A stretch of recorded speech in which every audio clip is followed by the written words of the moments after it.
dressing shed. He's got the ashes and the trophy with him right now, so he might pass it over to Wally Lewis. You want to say something to the boys, Will?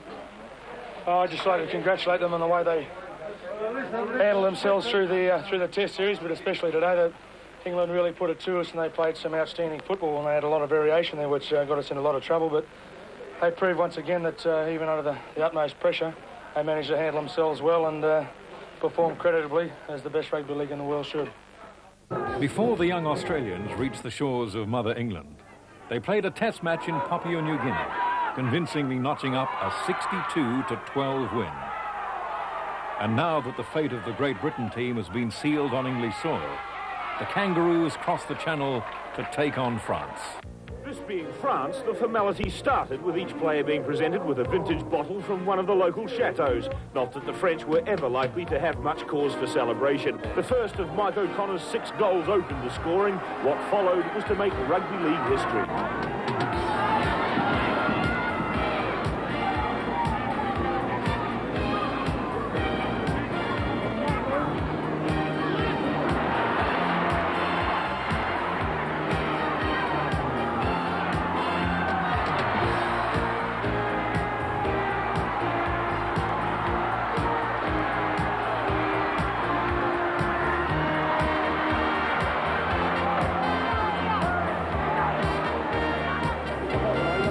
Time it was 22-0. The second half started the way the first finished, with a scoring spree.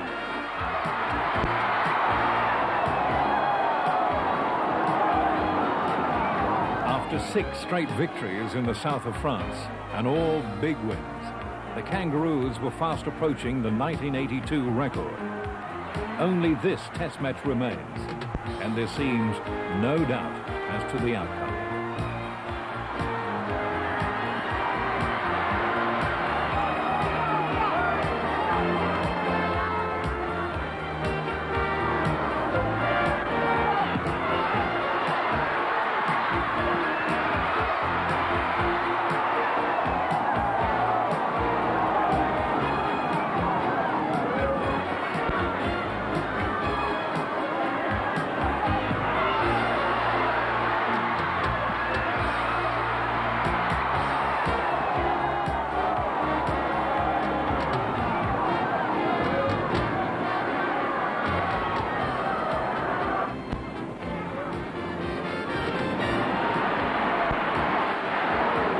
At 52-0, the final whistle brought an end to France's misery.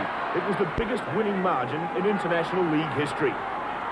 After enduring the cold of a European winter, the players arrived home to glorious sunshine and a long-awaited reunion with family and friends.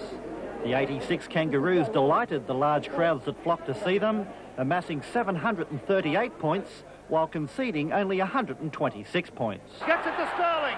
Sterling swivels and gets it to Jack. Jack will go in for a try. It's a rocker. It's a beauty. It's a gasser. All 28 players excelled, with Terry Lamb becoming the first player to appear in all games on a Kangaroo tour. Another standout performer was Michael O'Connor, who scored 22 points in the first test against Great Britain. His overall tally of 170 points surpassed the previous record held by Mal Meninga. Michael O'Connor, magnificent! Magnificent stuff from the dual international. Playing on the wing and playing on the wing outside of such exceptional players as Brett Kenny and Gene Miles and Wally Lewis, I don't think you could probably play outside of 3 better players. There's Roy Simmons running. For Captain Wally Lewis, the tour was a great achievement, especially after the disappointments for him in 1982. His try in the third test was an unforgettable solo effort that sealed the match.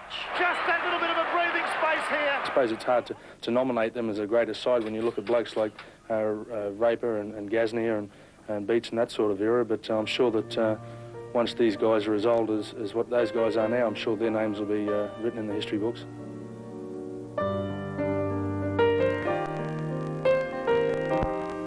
Let the glimmering ghosts of other times, or the noble triumphs, hearken unto the veterans of the terraces, who, recalling the names of Beatson, Gasner, Churchill, and Messenger, now speak the names of Furner's Legion, of warriors brave, and an army invincible, and call them blessed. glorious names that were familiar once round dead northern towns as they went out and broke the lion's strength. We suffered in their coming and their going, but in our hearts, in the long northern winter, we grudge them not. Though we weary of the long sorrow, and yet we have our joy. The green and golds fought, and they were victorious.